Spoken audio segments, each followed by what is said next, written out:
what I'm starting to realize with the CFL is our information is limited. We're looking at the stats. We're looking at what our eyeballs told us last week and some numbers. When you look at the NFL, there's experts with their opinions. There's updates. There's, dogs that wouldn't eat this morning, so the quarterback might throw picks. Like, there's so many different ways to second guess yourself. I almost think that we're better off being here in the States and not getting the access. I'm sure if we tuned in to a CFL national, like a TSN radio station, we would be able to hear the experts hit the ball back and forth. But I really can't speak to what's going on. What I can say about this game, there's two pieces that really have me thinking. And so if you look at Ottawa this year, 7, 11, 8, and 4, those are their margins of defeat in their losses. Now, 2 of those losses were to Hamilton.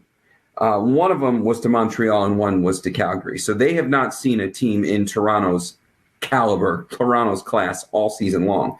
The other stats that I'm looking at, just comparing the two teams, these teams are 1 and 2 as far as interceptions and fumbles. These are the top 2 teams as far as turnover differential and takeaways. So I think with Toronto, it's great defense. It's putting teams in bad positions. Ottawa is not going to score a lot of points to where Toronto is going to find themselves in a bad position. But you have to acknowledge that Ottawa is taking the ball away, which is keeping them alive. It's not their offense that's keeping them alive. So that being said, Toronto returns home. I'll let you talk in a second about the history and the statistics of Toronto at home. But laying 10.5, not a lot of teams that I'm going to feel comfortable laying double digits, but Toronto coming off a loss, being the top team in interceptions, pretty deep, best O-line in the league. Give me some. Lay 10.5. Well, they scored 32 the season opener, 43, 45, 35, 31, 31, and 7. They have to be embarrassed, don't they? They have to be coming back strong. I thought the key to that game was the amount of yards that Calgary can gain on first down and where that would put Toronto as far as just the yardage and the down and distance. So, but Ottawa is not that team. There's tape on Crum. Ottawa, Ackland's going to be back on the field, so they're going to get a weapon at wide receiver. But unless Kelly makes some really boneheaded moves, this could be a game where he scores some points, and Alouette could take over.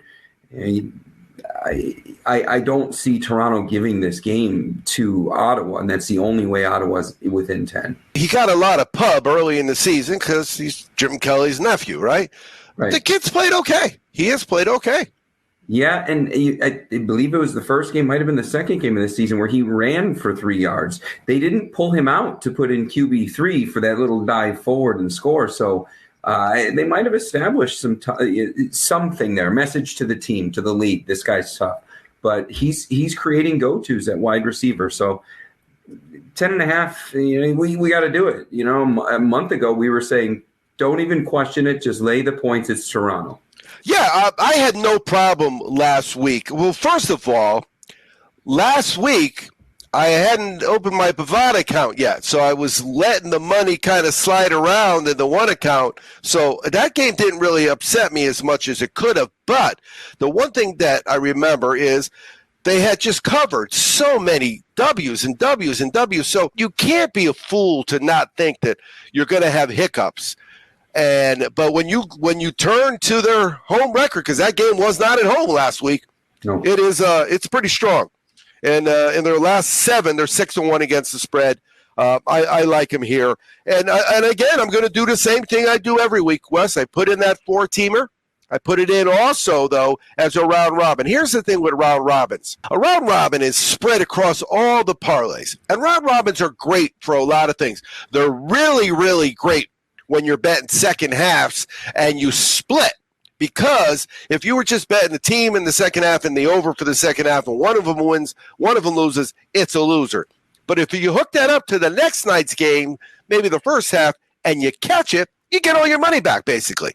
So what I'm doing is when I do that round robin, I then put a separate 4-teamer in because there's nothing like seeing plus 1288 or whatever it is on the screen when you're putting in the wager for that 4-teamer.